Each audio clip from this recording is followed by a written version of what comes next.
What's happening, y'all? GI Operation, aka Uber Hero, aka founder of BlackFolkHotspots.com. In this video, I want to answer a question um, that people have asked, like, why do you drive for Uber? Well, first of all, I don't drive for Uber because I don't work for Uber. If I had to work for Uber, I probably would not do anything with Uber. And my work life experience and being in the working world for since I was 16, now 44, but 16 up until like 2011, I realized that I'm like a horrible employee. I mean, I don't know if that makes any sense. I'm a great boss, but I am absolutely a horrible employee. But the reason, they say, why do you drive for Uber? You run Black Folk Hotspots. You got a successful network for black business owners, things like that. Well, I do, but what we know is the same reason why you're a business owner and you still maintain a 9 to 5. I don't know if that's the same reason, but I know that my reason is multiple streams of income. And because Uber allows the flexibility that I need to do the things. But let me give you a little background. Back in, let's see, what was it? Back in 1999 is when I started, I fell in love with computers in 1996. Back in 99, I was selling books on Amazon, used books. And I would go to the thrift stores and buy books and sell them on Amazon. Nice books, that wasn't beat up really bad. And I was making pretty decent money between, and then that just led, once you start making money on one accord, at least this is what I do when I talk to my consultant clients. Once you find something that works, all you have to do is stay in that lane and try to figure out how to make more money doing what you're doing. So when I was selling those books on Amazon, and on Mondays, it was a thrift store that had books like 10 for $1, right? And I would list them for, when I went from Amazon to eBay. So when I was on Amazon, it was fixed pricing. And so I would find what other books like that was selling for, and I would kind of do an average, and that's why I would list my books. Well, then a friend of mine introduced me to eBay. And so what I would do is the same thing, but then I would start all the books off at $1, charge $1.90 for shipping, which I was making probably about 50-60 cents on the shipping and handling or whatever. And so I was making a little bit of profit there. And then some books would sell for $1, which that was a 90-cent profit because I only paid 10 cents for it. And then some books would auction up, would get bidded up to, $3, $4, $5, $6, $7, $8, $9, $10. All in all, I ended up moving most of my stuff from Amazon to eBay. And in 2001, I made $60,000 in profit on eBay. Now, at that point, I'm like, okay, how do I even make more money? So I started studying online marketing and all these different things and how to market, certain things. And then on came like you had the Black Planets, you had the different social networks and things like that. And then came, the big ones like MySpace, and then obviously Facebook, and, the Twitters and the Instagrams and the LinkedIns and, all these different things, and just mastering the search engines. And I did pretty well with that.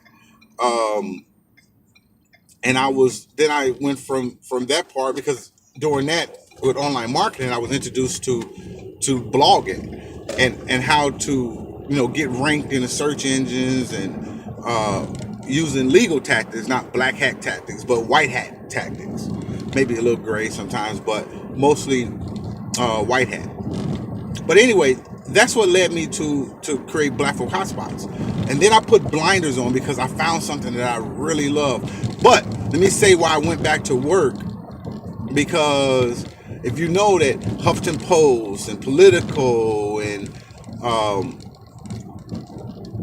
Boing Boing and so many different things were created right around 99, 2000, 98. So I was on the verge of something and didn't know it, because being black in America and in inner cities, I was the only one that knew about computers in my circle. And even the ones that knew, I was the only ones that knew, that there was money to be made instead of just working on them. Like, I had a buddy who was into computer programming and stuff like that, but he knew nothing about that ATM machine that sat inside that computer. And that's what I aimed to do, was try to figure out how this computer could generate income so I didn't have to go to work every day. But I ended up getting bored. Like I said, I was making that money in 2001, $60,000 profit. Ended up getting bored and going back to work. What I didn't have was a mentor. I didn't have a mentor to tell me, hey, Ryan, this is all great and everything's cool here, but what you should do is you need to leave the computer, because all I would do is list my auctions and this, that, and the other, and just keep hitting F5. Or, it also was selling other people's stuff too for them, for a percentage of the profit they made. But anyway, so I had a little business going, but I would get bored because I'm a social person naturally. So doing Black Folk Hotspots, which is cool. And I took those same skills and moved them went back into sales. I used all those same skills, the online marketing, this, that, and the other, into sales, into cars, to mortgages, for financing, investments, and things like that. And some of my bosses were amazed, like, how are you making your sales but you're not making any phone calls, outgoing? I'm like, yeah, but my phone is ringing. People are calling me, and that's because I was getting really good with blogging and developing those relationships and that trust. And that's something that is it's hard to do if you don't know how to do it, but it works. And that's how I end up leading from one step to the other and going back to work. And then finally, in January of 2011 was my last day in corporate America. And I've been running Black Folk Hotspots full time. But I was always looking for something. I was, doing the networking sets, and then I'll get tired of the networking sets, get burned out, just from the same old, and, people not really knowing how to network. And Uber came along, and I looked at Uber for a couple years, maybe for a couple months, about a year. I was like, I don't know.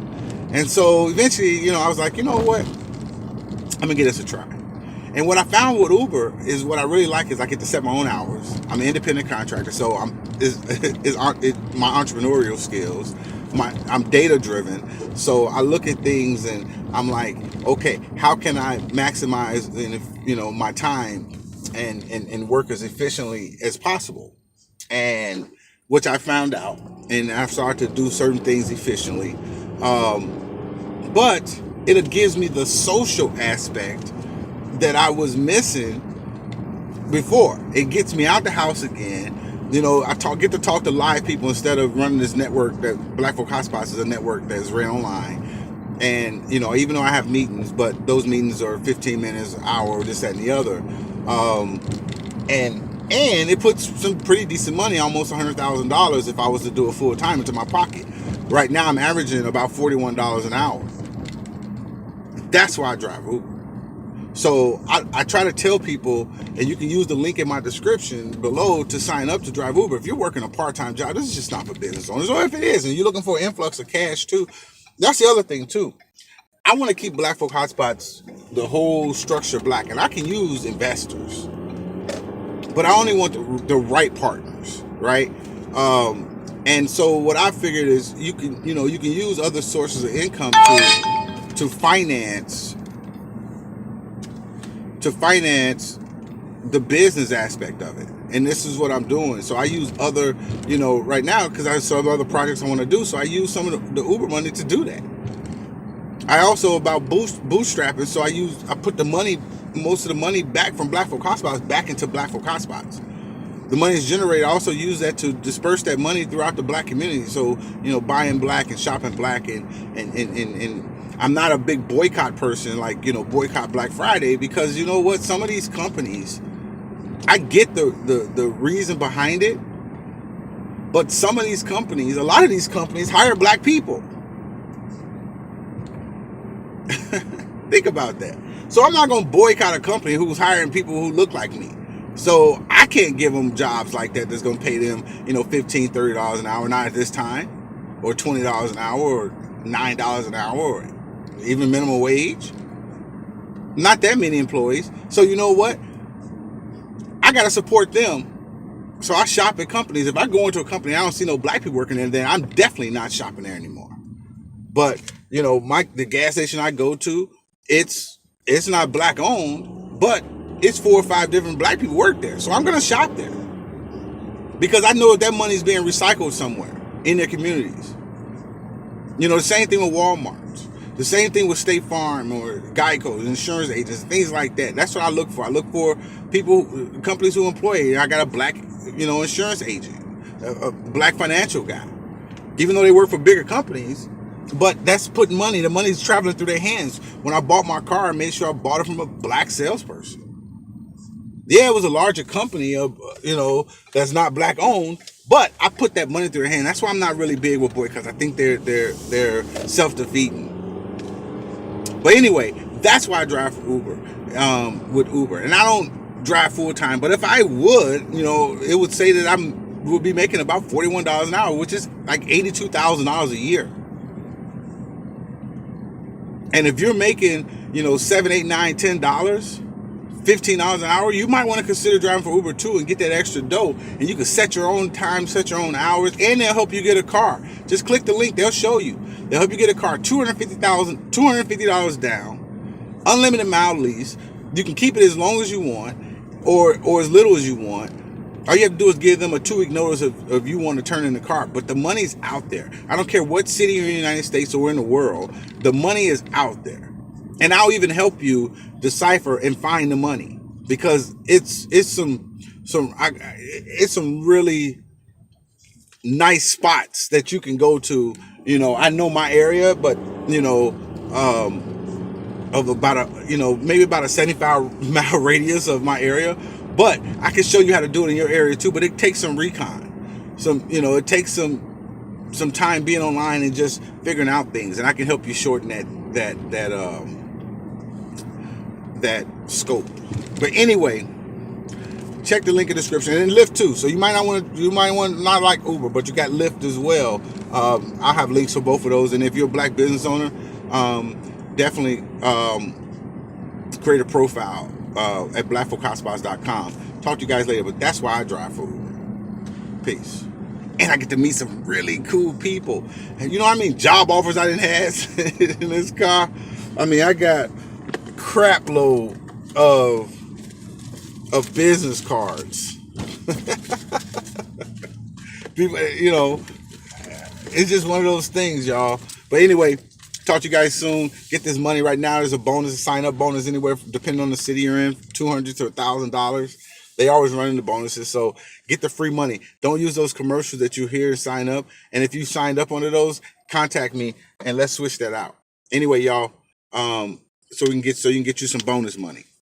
You're gonna do it anyway. Might as well get the extra money, and it benefits both of us. You get 200, I get 200. Talk to you soon. Peace.